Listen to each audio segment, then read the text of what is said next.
What is poppin', y'all? Welcome back to another YouTube video. Today we're taking a look at some more Turtle Takeover stuff. We did take a little bit of a break from the Turtle Takeover to talk about Ninjago, Adventure Time, some of the other new stuff that came out, but we are back on the Turtle Takeover, going all the way back to 2003, the year I was born, to look at the Teenage Mutant Ninja Turtle series, which came out then. It does have 7 seasons, but we are going to be taking a look at Season 6 specifically, because it is one of my favourites, and the Season 6 is called Fast Forward.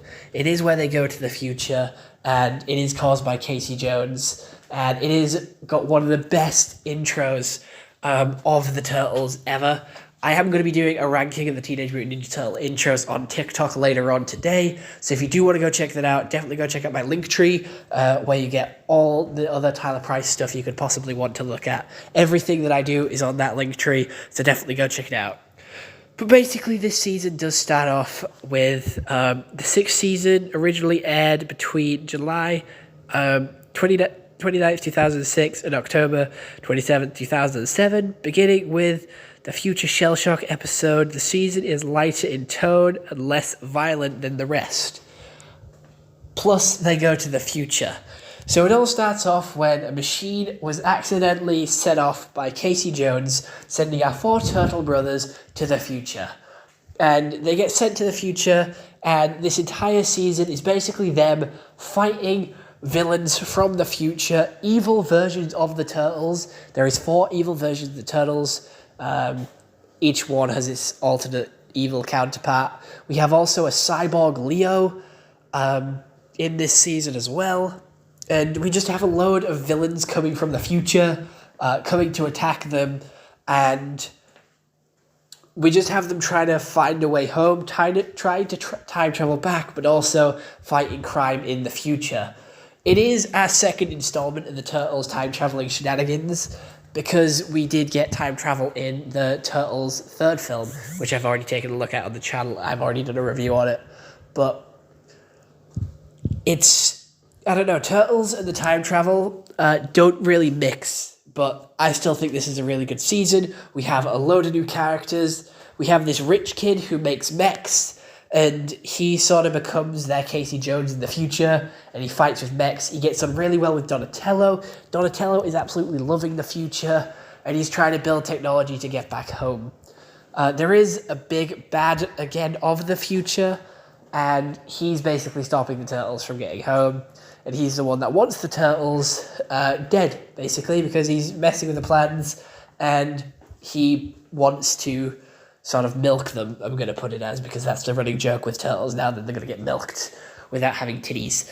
But, I don't know if I'm going to get demonetized for that. YouTube, I'm sorry, I didn't mean it. I didn't mean it, please, YouTube, please, please, please. Each episode is around 20 minutes long, 10 to 20 minutes long, and there is 25 episodes of this season, so there's a lot of content to get through. The intro is really cool. Fast forward. Teenage Mutant Ninja Turtles. Turtles counting up. 1, 2, 3, 4 turtles. There's no one better, turtles. Spin Jitsu action, turtles. But yeah. Ignore the intro. That's for TikTok. We're actually talking about the series as a whole here.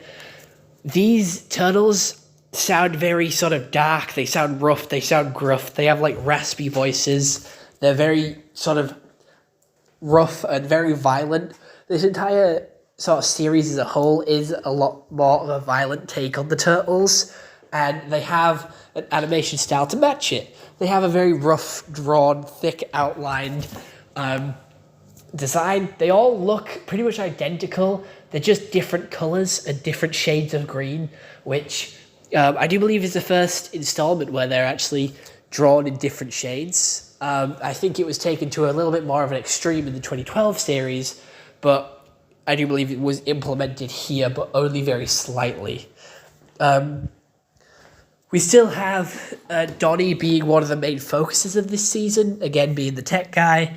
Raph being the angry one, wanting to go home, not liking the future, and they all get their own new weapons, which is like Leo gets laser swords, Raph gets laser sais, Mikey gets laser nunchucks, and Donnie gets a laser staff. So they all got like teched up, souped up weapons, and they all have this sort of new suit as well, which sort of covers their shells.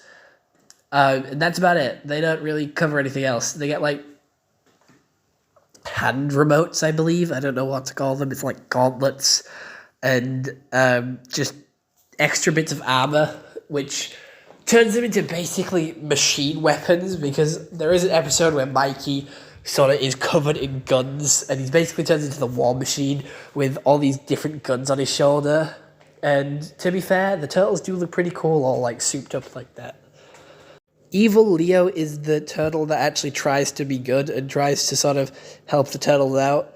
As we can see here, I don't know, he's just the one that changes to be good compared to the rest of the turtles. But Evil Leo has the worst design out of the evil turtles, in my opinion. I much prefer the others.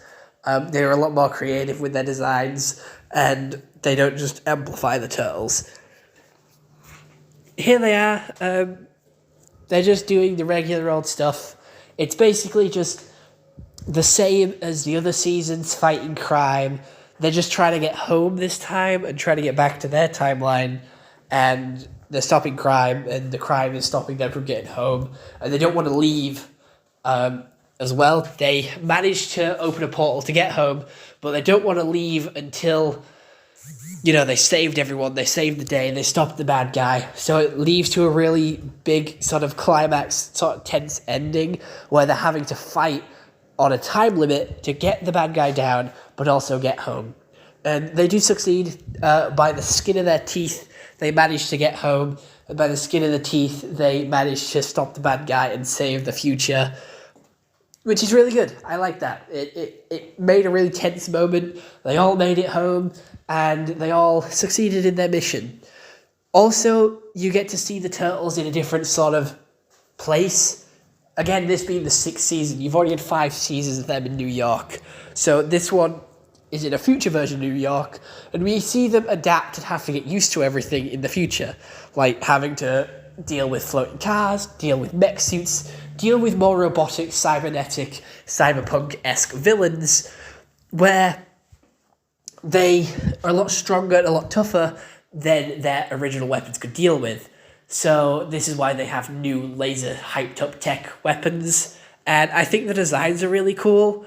And I like the turtles from 2003 in general. Again, being born in 2003, I literally grew up with these turtles all the way till 2006, 2007, 2008. These were my turtles, and these were what I watched. And Fast Forward is one of the ones I specifically remember so much of, because I had figures for it. It was when I was like, not a baby. I was like a toddler. I was conscious. I was 4 or 5 years old by this point, and I was able to cognitively think and remember the turtles. And it's just such a good show. Art style is so unique and so nostalgic for me. The voices are so nostalgic as well. Again, they're not played by teenagers, they're played by grown adults, which is expected. I don't know, they really just started to implement actual teenagers to the turtles. But again, I liked these voices. They were a lot more rough and a lot more sort of edgy and dark, and it was a darker take on the turtles. It was more violent and more sort of fighting and more danger. The art style for this is just so cool, and it is such a unique version of the Turtles, taking a more darker tone, which inevitably ended with a 2009 movie. But yeah, it had a load of cool different new aspects to it. It had new tech, new stuff. Our turtles had to adapt and overcome to the new technology, and basically just work with it instead of against it to get through and make it in this new world. There was aliens, there was new creatures, new mutants, new faces, and they all had their time to shine. They all got their own amount of screen time.